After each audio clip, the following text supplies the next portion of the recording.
নূর মুহাম্মদ সাল্লাল্লাহু আলাইহি ওয়াসাল্লাম দয়ার নবীজি মায়ার নবীজির দরবার শরীফে মদিনা রওজা শরীফে ভক্তিপূর্ণ সালাম রাখি। আমার আপনার বেলায়েতের মহাজন হরজতে মাওলা আলী মুশকিল কুশা স্মরণী দরবারে সালাম রাখি।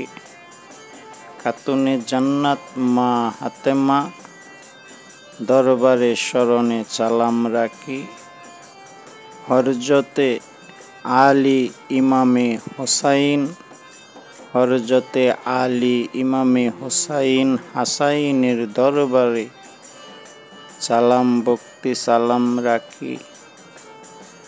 আজকে সবুজ কালার কেন আমার গলায় বা মাথায় বাঁধি বা রাখি, আমার ওটা ভালো লাগে। দয়ার নবীজি মায়ার নবীজি যত কালার আল্লাহ রাব্বুল আলামিন সৃজন করেছেন, সবুজ কালারকে আমার দয়াল রাসূল ভালোবাসতেন। তাই তো আমার আপনার দরদি সেই গুনাহগারের হাবিব মায়ার নবীজি পাগড়ি মুবারক উনি সবুজ ব্যবহার করতেন, সবুজ কালার পছন্দ করতেন। আল্লাহ রাব্বুল আলামিন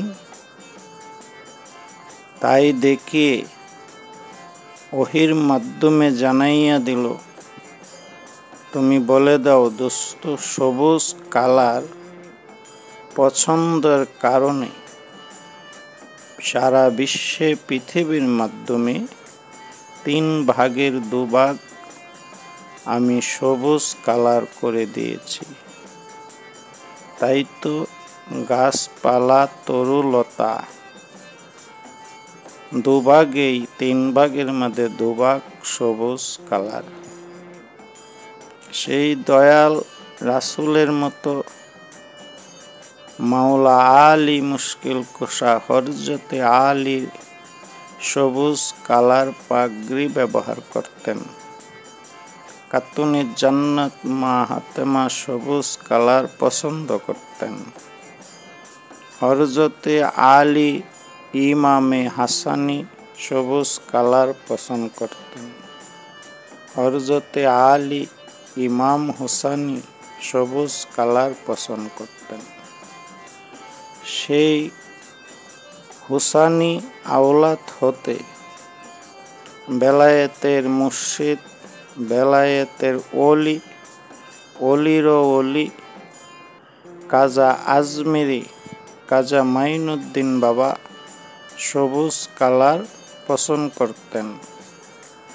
তাই সবুজ কালারকে ভালোবেসে চিশতিয়া তরিকতের যত আশেক বিন্দু গোলাম আছেন, তারা সবুজ কালার পাগড়ি অথবা টল্লা যাই বুঝেন রুমাল হিসাবে, পাকের পাক হিসাবে রহমতের রহমত জেনে তারা কাঁধে রাখেন।